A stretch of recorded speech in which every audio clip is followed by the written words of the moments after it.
Okay, let's go.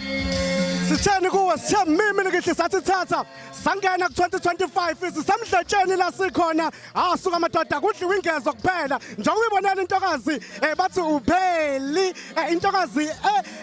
edume ngendlela ezisimanga namhlanje sinayo ke lana emcimbini kaMthandeni uSK sizobungaza lo mcimbi nayo.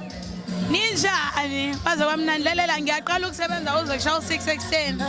but I think the best part about the event is that the people were still there bafike emini izolo baze baphuma namhlanje ekseni okukhombisa ukuthi ke bamthanda kanjani umthandeni sana ongamthandi uzamthanda. Yazi kunento mfethu abantu abaningi abayithandayo ngawe ngendlela esikwazi ngayo kwi social media ukuthi awuvuyi ikhuluma izinto ezakha kakhulukazi abantu abasha njengamanje sibona kuyaqwejwana la kwezokuxhumana mhlambe kulonyaka yiluphi ushintsho singalenza kwezokuxhumana ukuthi mhlambe abantu bethu kwehlisa izinto engafiki kahle kwabanye abantu emadlebeni abo. The truth is there's nothing we can do abantu abafani khona abantu abanenhliziyo ezimbi khona abantu abanenhliziyo ezimbi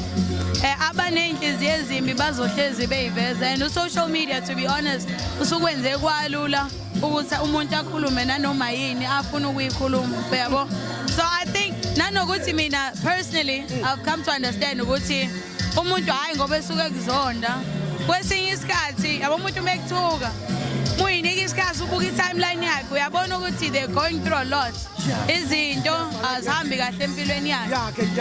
ubuka nanguntanga uyabo uyaphusha mfethu konke kumnandi uyabona uthenga imoto uthenga imizi so mekuthuka it's not that they hate you but bafisa engabe ibona yabo but ikhona ke indlela yokudila nomoya nami nginawo umona ngifuqa I'll be honest nginawo umona but umona wami ngawujika ngathi mengibona intombazane yenza kahle ngithi isondeze nayo ngithi mfethu wenza kanjani so abantu abafuna ukubuza ukuthi wenza kanjani ujaha ngokukuthuka but khumbula ukuthi izinto zakho ngeke iphumelele munenhliziyo oyibambile ubambele omunye umuntu angeke izinto ezinhle zize kuwena ungamfisela omunye izinto ezinhle.